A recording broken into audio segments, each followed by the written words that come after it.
17 বছর এই দেশে কিভাবে অন্যায় অত্যাচার নিপীড়ন নির্যাতন ছিল এবং আমাদের নেত্রী দেশনেত্রী বেগম খালেদা জিয়ার জন্য এর আগেও আপনাদের কাছে দোয়া রেখেছিলেন। আল্লাহর রহমতে তিনি মুক্তি লাভ করেছেন, কিন্তু তার স্বাস্থ্যের এমন অবস্থা যে এখনো তিনি প্লেনে করে যে বিদেশে যাবেন সেই অবস্থাও তার নেই। আপনারা তার জন্য দোয়া করবেন বা তার জন্য দোয়া করেছেন, দেশের জন্য দোয়া করেছেন। এই জন্য আজকে একদম ফ্যাসিবাদ থেকে আমরা এই দেশকে মুক্ত করতে সক্ষম হয়েছি।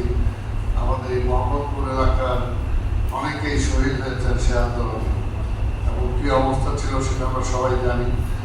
কিন্তু সবার কাছে আমরা দোয়া চাই, এই দেশে বিশেষ করে আমরা যারা রাজনীতি করি, আল্লাহ যাতে আমাদেরকে সৎ মানুষ হয়, ইমানদার হয় সুযোগ আল্লাহ করে দেন। আমরা যাতে এই দেশকে সত্যিকার অর্থে যে স্বপ্ন নিয়ে একদিন দেশ স্বাধীন করেছিলাম, আজকে সেই স্বপ্ন যেন বাস্তবায়িত হয়। আবার যাতে নতুন করে কোনো ফ্যাসিবাদের সৃষ্টি না হয়, এটার জন্য আপনারা আমাদের জন্য দোয়া করবেন। এবং সারা বিশ্ববাসী যে মুসলমানের যে আজকে যে অবস্থা, তাদের জন্য আমরা সবাই দোয়া করব। বা আমি নিজেও আমার ব্যক্তিগত আমার জন্য আমরা দোয়া চাই। গত 18 সালে নির্বাচন করেছিলাম এখানে, আপনারা জানেন, তো সেই নির্বাচন হয় নাই, তারপর রেজাল্ট ছিনিয়ে দিয়েছে। আগামীতে নির্বাচন হবে, ইনশাল্লাহ আপনাদের দোয়ায় সেখানে প্রার্থী হতে চাই।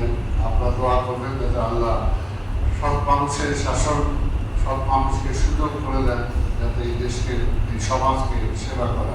আপনাদের সবাইকে ধন্যবাদ। আসসালামু আলাইকুম ওয়া রাহমাতুল্লাহি ওয়া বারাকাতুহু।